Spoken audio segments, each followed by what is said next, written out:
പുതിയൊരു വീഡിയോയിലേക്ക് എല്ലാവർക്കും സ്വാഗതം. വീടിൻ്റെ ടെറസിൽ ഞാൻ തന്നെ നട്ടു വളർത്തിയ പച്ചക്കറികളാണ് ഇതെല്ലാം.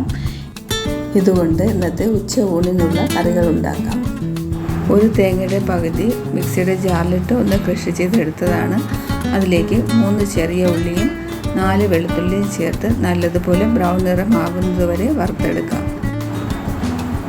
തേങ്ങ ഇതുപോലെ ബ്രൗൺ നിറം ആയതിനു ശേഷം ഫ്ലെയിം ഓഫ് ചെയ്തിട്ട് പൊടികളിടും.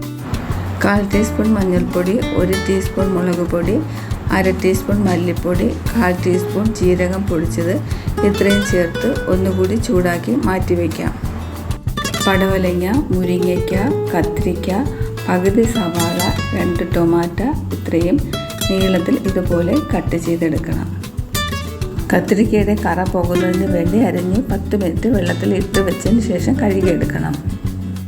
2 ടേബിൾ സ്പൂൺ കോക്കനട്ട് ഓയിൽ ഒഴിച്ച് അത് ചൂടാകുമ്പോൾ 1/4 ടീസ്പൂൺ കടുകിട്ട് പൊട്ടിച്ച് കറിവേപ്പിലയും ചേർത്ത് അരിഞ്ഞു വെച്ചിരിക്കുന്ന സവാള ആദ്യം കുറച്ച് സമയം വഴറ്റാം. സവാള കുറച്ച് സോഫ്റ്റ് ആയതിനു ശേഷം ബാക്കിയുള്ള പച്ചക്കറികൾ ചേർക്കാം.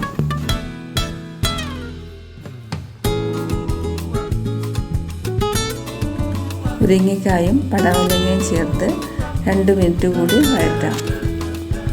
വീഡിയോ കാണുന്ന കൂട്ടുകാർ ദയവായി സബ്സ്ക്രൈബ് ചെയ്ത് സപ്പോർട്ട് ചെയ്യണേ. നിങ്ങളുടെ അഭിപ്രായങ്ങൾ കമൻറ്റ് ചെയ്യാനും മറക്കരുത്.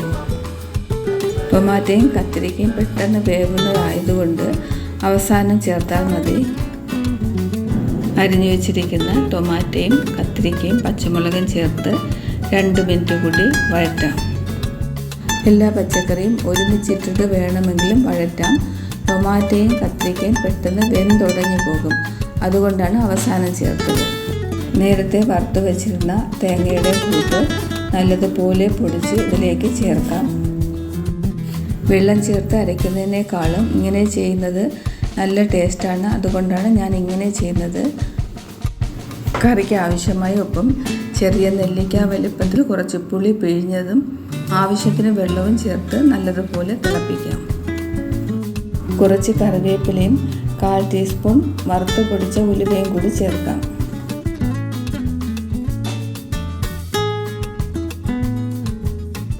മീഡിയം ഫ്ലെയിമിൽ 10 മിനിറ്റ് അടച്ചു വയ്ക്കാം.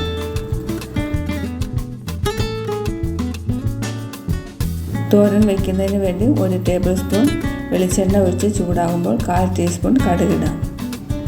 കറി നല്ലതുപോലെ തിളച്ചിട്ടുണ്ട്. ഇനി 5 മിനിറ്റ് ലോ ഫ്ലെയിമിൽ വയ്ക്കാം.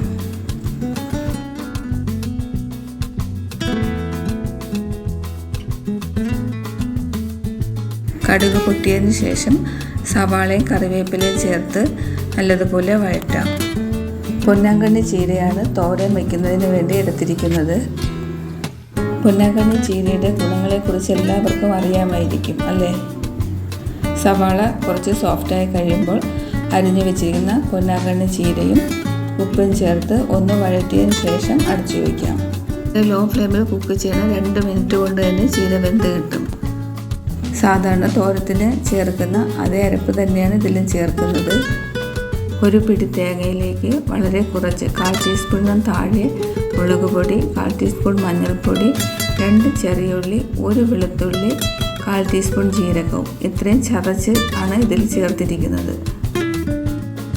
നല്ലതുപോലെ യോജിപ്പിച്ച് 1 മിനിറ്റ് കൂടി അടച്ചു വയ്ക്കാം. വെജിറ്റബിൾ തീയൽ എണ്ണയൊക്കെ തെളിഞ്ഞ് നല്ലതുപോലെ കറക്റ്റ് പാകമായി വന്നിട്ടുണ്ട്. ഇപ്പോൾ ഫ്ലെയിം ഓഫ് ചെയ്യാം. കറി ഇതുപോലെ ആയിരിക്കുമ്പോൾ ഫ്ലെയിം ഓഫ് ചെയ്യണം. തണുക്കുമ്പോൾ കുറച്ചുകൂടി കുറുകും. തീയലുണ്ടാക്കാൻ എല്ലാവർക്കും അറിയാമായിരിക്കും. എങ്കിലും ഞാൻ ഉണ്ടാക്കുന്ന രീതിയാണ് കാണിക്കുന്നത്. അറിയാത്ത കുട്ടികളുണ്ടെങ്കിൽ അവർക്ക് ഉപകാരപ്പെടും. തോരൻ ഇവിടെ റെഡിയായിട്ടുണ്ട്. അതിൽ ജലാംശമെല്ലാം മാറി നല്ലതുപോലെ വന്നിട്ടുണ്ട്. കത്തിരിക്ക ഫ്രൈ കൂടി ഉണ്ടാക്കാം. കത്തിരിക്ക അരിഞ്ഞ് 10 മിനിറ്റ് വെള്ളത്തിൽ ഇട്ട് വെച്ചതിന് ശേഷം കഴുകിയെടുത്തതാണ്. ഇതിലേക്ക് ഉപ്പ്, മുളക്, മഞ്ഞൾപ്പൊടി, 1/2 ടീസ്പൂൺ അരിപ്പൊടി, 1 ടീസ്പൂൺ വെളിച്ചെണ്ണ, 1 ടീസ്പൂൺ നാരങ്ങാനീര് ഇത്രയും ചേർത്ത് നല്ലതുപോലെ യോജിപ്പിക്കാം. അരപ്പ് പുരട്ടി 5 മിനിറ്റ് വെച്ചതിന് ശേഷം 3 ടേബിൾ സ്പൂൺ എണ്ണ ഒഴിച്ച് കത്തിരിക്കയെല്ലാം ഫ്രൈ ചെയ്തെടുക്കാം. കറിവേപ്പില ഉണ്ടെങ്കിൽ ചേർക്കാം, ഇല്ലെങ്കിലും കുഴപ്പമില്ല. കൂടുതൽ ഓയിൽ ഒഴിക്കേണ്ട, ഈ രീതിയിൽ ചെയ്താൽ മതി. കരിഞ്ഞു പോകാതെ രണ്ട് വശവും മുരിഞ്ഞു വരുന്ന രീതിയിൽ തിരിച്ചും മറിച്ചുമിട്ട് ഫ്രൈ ചെയ്യാം. വീഡിയോ ഇഷ്ടമായാൽ നിങ്ങളുടെ അഭിപ്രായങ്ങൾ കമൻറ്റ് ചെയ്യണം. ഈ വീഡിയോ കണ്ടുകൊണ്ടിരിക്കുമ്പോൾ തന്നെ എത്ര പേര് സ്കിപ്പ് ചെയ്ത് പോയെന്നറിയില്ല. എങ്കിലും സപ്പോർട്ട് ചെയ്യുന്ന എല്ലാവർക്കും ഒരുപാട് നന്ദിയുണ്ട്. ഇനി നിങ്ങളുടെ സപ്പോർട്ട് ഉണ്ടാകണം. പുതിയൊരു വീഡിയോയുമായി വീണ്ടും വരാം. ചിലർ വീഡിയോ ലൈക്ക് ചെയ്യും, സൂപ്പർ എന്നൊരു കമൻ്റ് ഇടും, അല്ലാതെ വീഡിയോ കാണാറില്ല. 2 മിനിറ്റെങ്കിലും വീഡിയോ കാണുന്നവർ ആ വീഡിയോയിൽ എന്താണ് കാണിച്ചിരിക്കുന്നത് അതിനെക്കുറിച്ച് ഒരു അഭിപ്രായം എഴുതും. 15-20 മിനിറ്റുള്ള വീഡിയോകൾ ചിലപ്പോൾ ഞാൻ സ്കിപ്പ് ചെയ്ത് കാണാറുണ്ട്. കാരണം അത്രയും സമയം നമുക്കില്ല. എങ്കിലും മാക്സിമം കാണാൻ ശ്രമിക്കും. വീഡിയോ മുഴുവനായും കണ്ടില്ലെങ്കിലും കുറച്ചെങ്കിലും കണ്ട് സപ്പോർട്ട് ചെയ്യണം.